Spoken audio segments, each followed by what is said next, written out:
Hi, my name is Mahadi Hlawani, and I'm the journalist that was following the Rodovin Krejcir case. So, what is the underworld?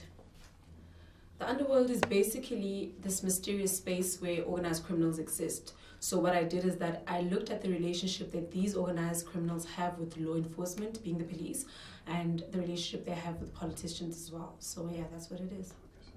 And so you say you mentioned politicians, law enforcement, and the police.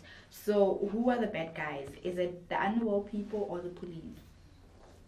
In this case, the good guys are the bad guys and the bad guys are the good guys. By saying that is that some of these organized criminals, they report on other criminals and then in return they get protected by the police. And when I say the good guys are the bad guys, some of these police end up working for these organized criminals. So it's a vicious cycle, you know, the other, you scratch my back and I scratch your back type of thing. The police. In this case, the good guys are the bad guys and the bad guys are the good guys. By saying that is that some of these organized criminals, they report on other criminals and then in return they get protected by the police. And when I say the good guys are the bad guys, some of these police end up working for these organized criminals. So it's a vicious cycle, you know, the other, you scratch my back and I scratch your back type of thing. To achieve by revealing, exposing the underworld to fellow South Africans. What is your motive behind this?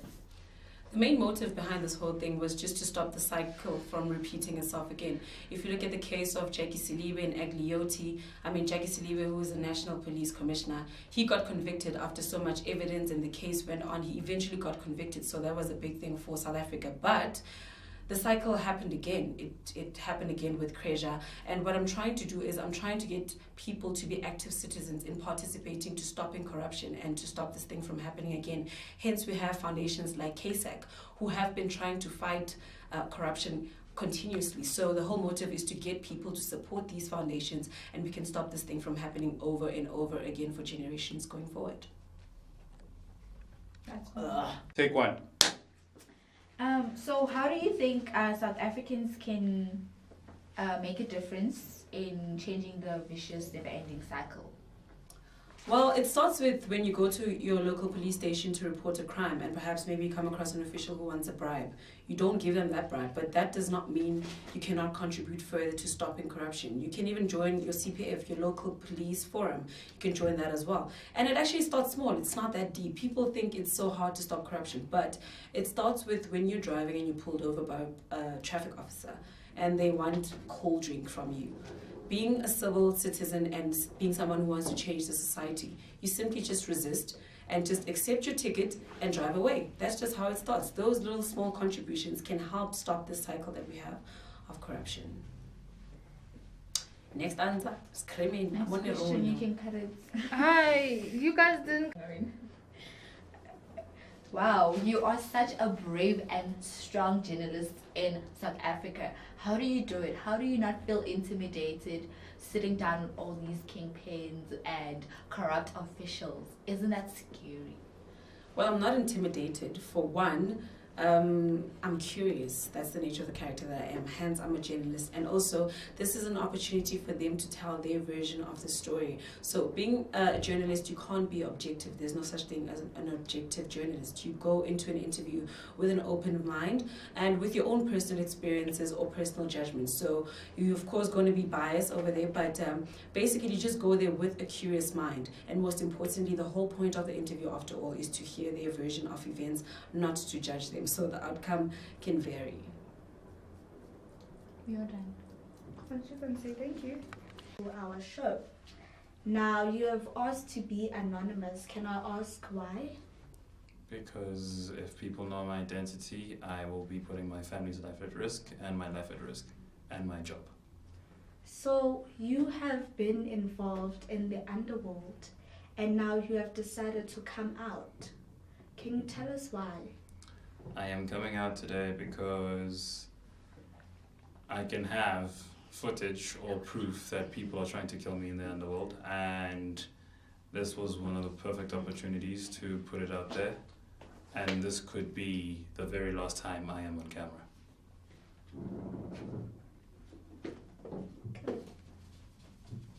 Okay. you please tell us about the dealings in the underworld? Well, the dealings in that was fairly simple. If you've got the money and you've got the connections, anything is possible. If you want a tender, you just grease up the right people. You obviously now know that you can always find the right people if you've got the right connections. You could always bribe the right policeman, you can always bribe the right official. All you need is the right money, right amount of money, the right person in the right place, and anything is possible. So is this the reason why these dealings of yours go unnoticed? They go unnoticed because they are unnoticed. Things happen and people just don't notice, and certain things just disappear when they're supposed to be there, certain money just goes away. The whole system is fairly corrupt, so in either case, that's why it's very and fairly easy for that to happen. Okay. I'm being shady. Scene 2. What is a clip? Sit down. Fuck is this now? Hello? Knife. Bail. Scene 4. Take 4. 3. Okay. So what was your job in the underworld? My job was procuring the funds and making sure that the well-oiled machine continues rolling. So my job was to make sure that everyone gets every single cent that needs to go to them for everything to happen. So you could call me the middleman. But I mean, wasn't it dangerous for you? Because if things don't go as planned, is that why you're here? Because your life was, you were... Well, being the middleman, life was dangerous, although with the amount of information I have and everything that I could possibly share and shed light on, I would be necessarily the most protected of everyone. And yes, it was dangerous, which is why I did a very good job at what I do. So why do you think politicians get involved in this? Well, politicians have the power to change everything, and sometimes politicians are financed by the same underworld that you guys are talking about today. The underworld does finance a whole lot of politicians. You do find a whole lot of money within campaigns, and no one tends to ask where the money comes from. People just think money just comes from certain donors and stuff like that, but all the rich and the elite have certain dealings with the underworld.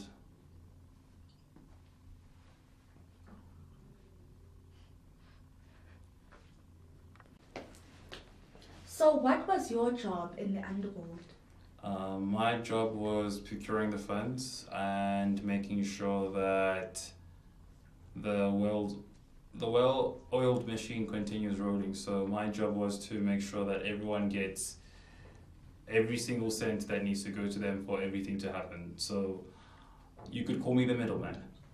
But I mean, wasn't it dangerous for you? Because if things don't go as planned, is that why you're here? Because your life was, you were... Well, being the middleman, life was dangerous, although with the amount of information I have and everything that I could possibly share and shed light on, I would be necessarily the most protected of everyone. And yes, it was dangerous, which is why I did a very good job at what I do. So why do you think politicians get involved in this? Well, politicians have the power to change everything, and sometimes politicians are financed by the same underworld that you guys are talking about today. The underworld does finance a whole lot of politicians. You do find a whole lot of money within campaigns, and no one tends to ask where the money comes from. People just think money just comes from certain donors and stuff like that, but all the rich and the elite have certain dealings with the underworld.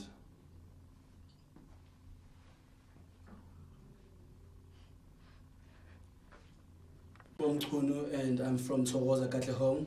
I'm 21 years old, and yeah. So Tebo, tell us what you know about the underworld. What I know about the underworld is that there are different syndicates and there are different segments about the underworld. There's the underworld for politicians, where they deal with dealings about what they do with the country, and there's like shady dealings that have to do with drugs and prostitution and trafficking. So there's different segments of the underworld. So, how do you think the underworld affects you as a South African citizen? I feel it affects me in different ways. When it comes to political like underworlds and different underworlds in the political sphere, because they make different plans and different dealings behind the citizens' backs, where we should know about these things. And when it comes to trafficking and drugs, it's different because we have sisters, we have baby brothers, we have nieces which are being taken to be sold into other countries, and we have these syndicates under our nose. We have a house. I remember we had a house in my hood in Togoza where they used to sell kids there, and we didn't know about it until in 2016. So it's very dangerous. So, seeing as we put politicians to stand for us, do you think this affects our safety and how we are represented? That answer is very two-sided, if I could say that, because we as people need a direction for people to. We need people to lead segments of the underworld. So, how do you think the underworld affects you as a South African citizen? I feel it affects me in different ways. When it comes to political like underworlds and different underworlds in the political sphere, because they make different plans and different dealings behind the citizens' backs, where we should know about these things. And when it comes to trafficking and drugs, it's different because we have sisters, we have baby brothers, we have nieces which are being taken to be sold into other countries, and we have these syndicates under our nose. We have a house. I remember we had a house in my hood in Togoza where they used to sell kids there, and we didn't know about it until in 2016. So it's very dangerous.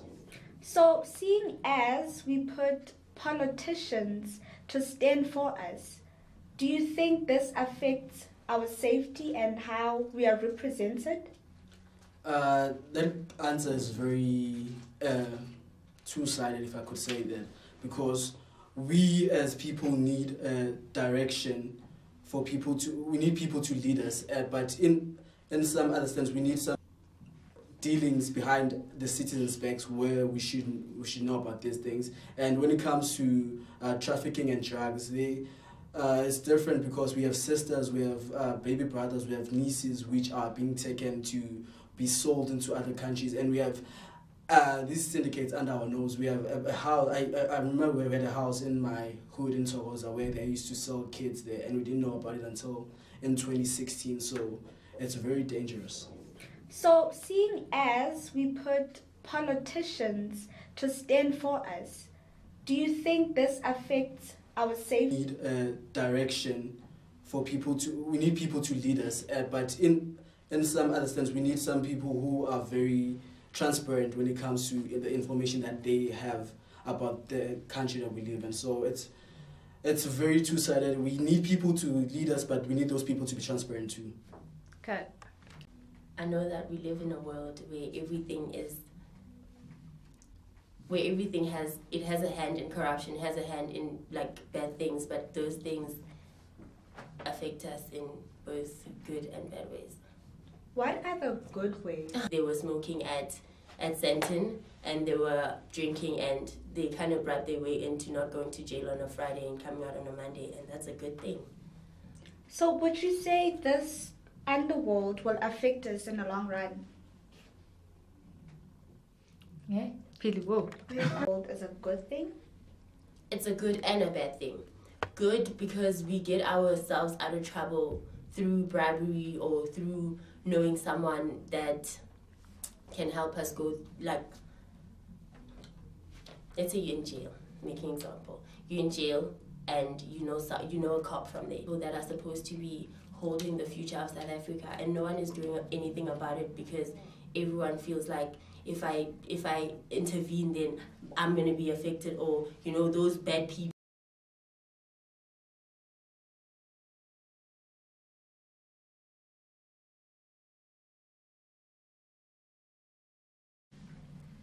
How do you feel about human trafficking of women and children? I feel like women and children are being exploited, and those are the people that are supposed to be holding the future of South Africa, and no one is doing anything about it because everyone feels like if I intervene, then I'm gonna be affected, or those bad people or the big people in the industry are gonna come for me. So no one is saying anything, but it's something that's really affecting us, and it could happen to you and I in any day. And a car comes out, and you're gone. That's it. So I think it's a topic that should be tackled more. Do you, as a South African woman, feel safe? Never. Like, I never feel safe. Walking out of the house, I'm always like, okay, I'll tell you when I get to school. I tell my mom all the time, I'll tell you when I get to school. And funny enough, boys don't say, hey friend, I'm going to tell you when I get home. But we have to do it. Why? Because we live in a society where it's not safe.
Today we have a police official who will be giving us an insight on the underworld, and she asked to stay anonymous, so I will not reveal her identity. Hello, ma'am. How are you? Hi, I'm good. How are you? I'm well, thank you. Okay. At this point, I'm assuming that you do know what the underworld is. You have like information about it, so I will not ask what it is. I will go straight into asking, how do you think the police are involved in the underworld? Well, the police are involved in the underworld.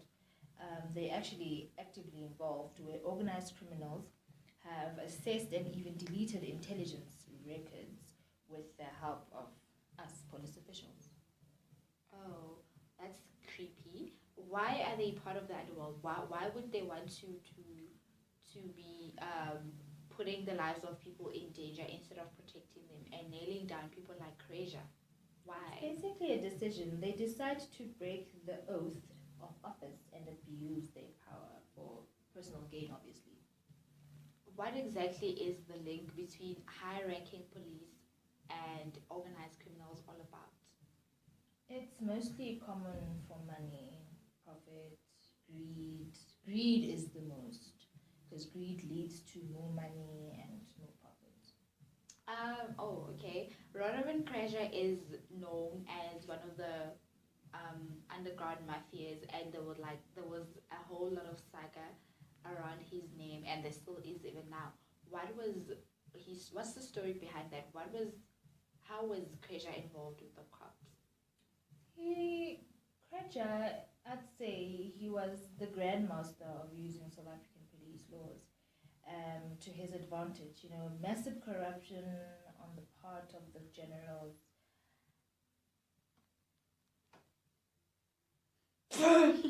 Pause. I even forgot. So how was Kreja involved with the cops? We know Ronovan Kreja for all his stories that have been out in the public, his saga around this whole underworld thing, and him being known as one of the top underworld mafias. How was he involved with the cops? What is the story behind that? Ronovan Kreja is basically the grandmaster of the underworld, if I can put it like that. Like, he's a grandmaster of using South African police laws to his advantage.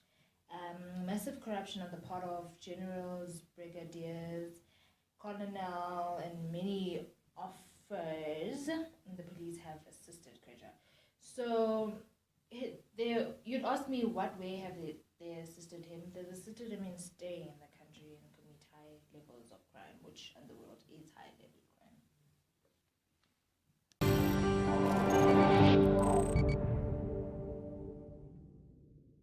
How are you feeling? Obviously, it's been a very difficult few days for you. Well, I'm not happy, and I lost two of my closest friends, so I'm very sad about it. Are you under attack? What's going on at the moment? I believe so. I'm under attack because so far it was already 2 attempts of my to murder me. There's a lot of conspiracy theories about what's going on. What do you think is going on? Who's behind this? I really don't know. I was trying to think about it, but I really don't know. Why does your name keep popping up? You've been linked to all of these crimes. The media is linking you to 12 murders. Why does your name keep coming up in association with these murders? It's become from the speculation of the media and these rumors, gossips from the people like Sullivan and unreasonable informations, what the people fabricate stories. So do you think it's unfair that the media is labeling you a gangster and a mafia boss? Are you that? No, I am not. What are you? I am the family man who is trying to enjoy his life in the country I love and trying to help everybody. That's all. You speak about your love for Bedford View and how your family has found a home there. There's a petition in Bedford View to have you removed, to get you to leave. Why do you want to stay there? I mean, will you stay if no one wants you? Well, I have no reason to change my place because I've done nothing wrong. So as I said, it's the reaction of the people are from speculation and from the fabrication story what media serve to them. Should the people there fear you? Should South Africans fear you? Of course not. I am every day on public. I don't know why they would fear me. There's no reason. Should they be worried for their safety? Of course not. Do I look like evil or I done nothing wrong in my life? And with the investigation going on here at the moment, are you cooperating with police? I always cooperate with police, and obviously I'm the first person who would love to know who is behind this disaster. Do you think that it's wrong that you're being associated with the underworld, these gangland style killings? You call yourself Mr. Banana Peel. Why? Yes. Look, I feel like that because whoever will sleep on banana peel and break his legs is a Radovan fault. I believe so. Before I came to South Africa, it was so many killings and dead people, but now for some reason suit to these people like Sullivan to blame me for everything. And do you think, like a banana peel, it's easy to link you to everything? Well, you can see, I mean, the media never asked me for the comment, but they saying for the last incident with the bomb blast that some business went sour between me and Ronnie or my friend, so I must be behind. That's ridiculous. It's disgusting. And how do you feel that your name is always linked? Well, look, you cannot stop anybody to fabricate any story. Anybody can create some story in 5 minutes or 1 minute, you know what I'm saying? So it's the professional people, what I can see, who wants to selling the newspapers and the stories. So they like to fabricate these stories, which I am selling newspapers now, in this moment. And why do you think you've been created as this person, this feared crime boss? Well, they need somebody like a buggyman, in this country. So they choose me. Now I will be happy if somebody else will come and take my place. You said earlier this year that every day in your life is like a James Bond movie. Why do you say that? Well, if somebody wants to kill you with a 12 barrels homemade gun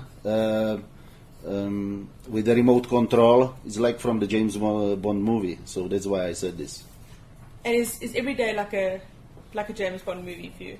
Well, not every day, but in this moment, what happened, it reminded me this movie. That's why I say it. And this week, what is this week like?